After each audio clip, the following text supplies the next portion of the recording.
Bismillahirrahmanirrahim.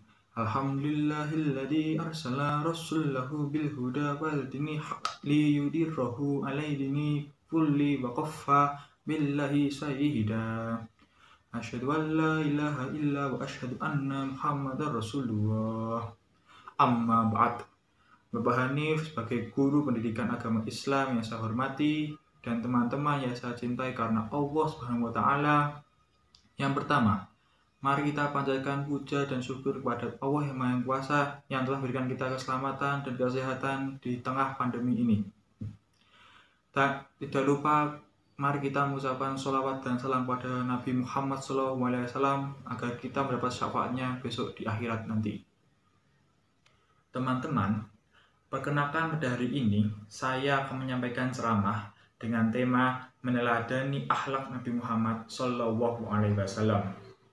Sebagai umat Kanjeng Nabi Muhammad SAW, sudah seharusnya kita mencontoh apa yang telah ia contohkan pada umatnya. Tapi ironis sekali dengan apa yang terjadi sekarang ini. Generasi muda sekarang lebih gemar berbuat maksiat, jadi tukang mabuk, jadi tukang tawuran, jadi tukang judi. Astagfirullahaladzim. Benar sekali perbedaan Nabi Muhammad dengan kita hanya dapat pada kata sedikit saja.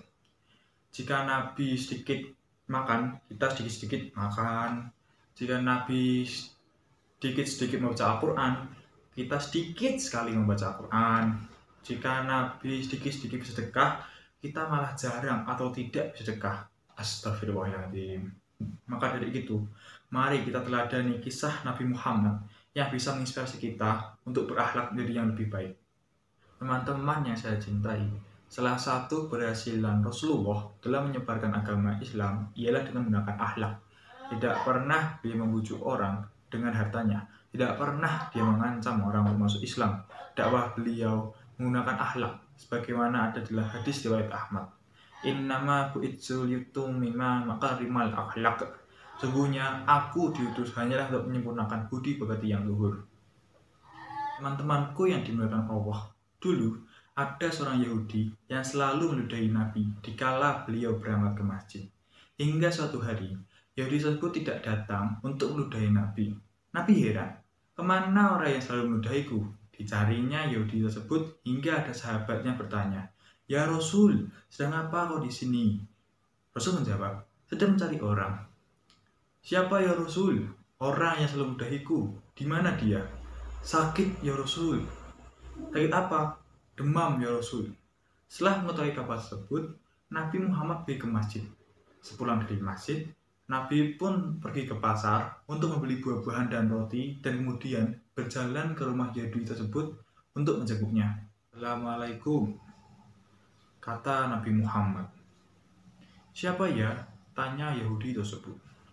"Ini aku, Muhammad." Dengan gemeteran, Yahudi tersebut membukakan pintu.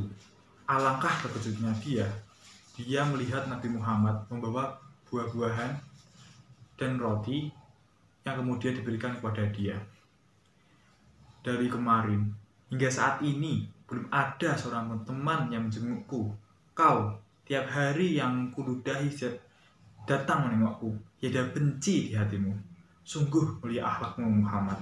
Maka saksikanlah hari ini aku akan mengucapkan 2 kalimat syahadat dan menjadi Islam." Di lain kisah, ada seorang pengemis buta yang setiap harinya selalu mengumpat Rasulullah. Ia berkata pada setiap orang yang mendekatinya, "Wahai saudaraku, jangan dekati Muhammad. Dia itu orang gila, pembohong, tukang sihir. Apabila kalian dekatinya, maka kalian akan dipengaruhinya."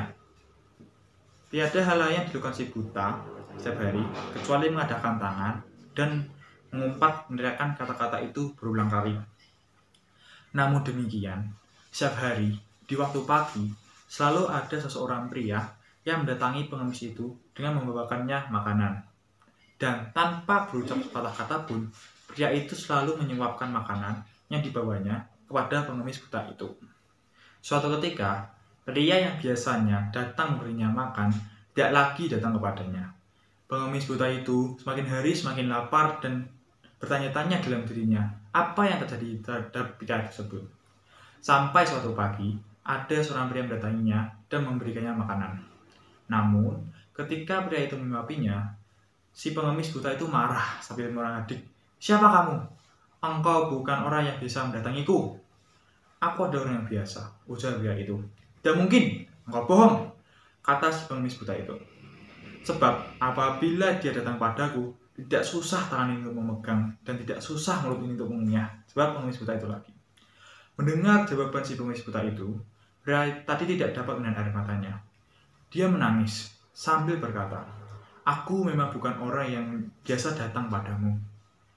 Aku adalah salah satu sahabat Nabi. Namaku adalah Abu Bakar.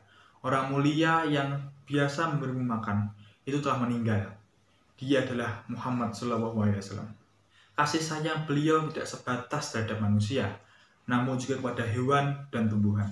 Sebagai contoh kasih sayang Nabi terhadap binatang, bisa terlihat ketika beliau sedang memberi makan unta dan keledainya.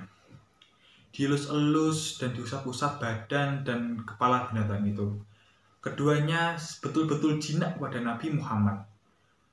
Lalu kemudian ditanya sahabat yang, "Ya Rasulullah, apakah perlakuan baik terhadap binatang dapat mendatangkan pahala?" Lalu Rasul menjawab, "Semua perlakuan baik terhadap makhluk hidup pasti mendapat pahala." Kemuliaan pada diri Rasulullah sangatlah baik, sampai-sampai Allah memujinya dalam Al-Quran surat Al-Ahzab ayat 21. "Laqad kana lakum fi rasulihi uswatun hasanatul liman kana yarjuhalla wa yawmal akhira wa zakallaha katsira." Sesungguhnya telah pada diri Rasulullah itu suri teladan yang baik bagimu. Ayat tersebut jelas-jelas menyuruh kita semua untuk menjadikan beliau sebagai suri teladan satu-satunya, bukan orang lain, bukan para artis, bukan siapa-siapa, tapi Nabi kita yang paling agung, Rasulullah Muhammad SAW. Jika kita, umat yang mengaku mencintainya, maka tanpa disuruh pun, kita pasti akan melaksanakan sunnahnya dengan ikhlas, dengan niat dan tulus dan tanpa paksaan. Banyak sekali saat ini umat muslim yang lain di mulut, lain di hati. Mengaku cinta Nabi hanya di mulut saja, sedangkan pada kenyataannya, kita seringkali melupakan sunnah-sunnahnya. Sebuah hadis mengatakan, barang siapa yang mengaku mencintai Nabi Muhammad, tapi ia tidak melaksanakan sunnahnya, maka ia adalah pembohong. Mau kita disebut sebagai pembohong? Coba renungkan. Jika kita mencintai seseorang, apa yang akan kita lakukan? Pasti setiap hari kita akan selalu mengingatnya, menceritakan tingkah lakunya pada teman kita. Setiap mau makan selalu, dan setiap mau tidur pasti selalu ingat dia. Mau ngapa-ngapain jadi ingatnya dia, dan dia. Tapi apakah kita seperti itu juga kelakuan saat kita mencintai Nabi Muhammad SAW? Seberapa seringkah kita mengingatnya? Seberapa seringkah kita membaca sholawat untuknya? Seberapa rindukkah kita pada Nabi Muhammad SAW? Seberapa inginkah kita untuk bertemu dengan dan mencium tangannya suatu saat kelak? Seberapa inginkah kita berada terus di sampingnya, memegang sirah dan syariatnya, tetap setia pada ajarannya? Seberapa dahsyatnyakah getaran hati kita saat mendengar namanya Rasulullah Muhammad SAW? Teman-temanku yang dimuliakan Allah, sebagai pengingat teman-teman semua, dengarkan pesan saya yang terakhir.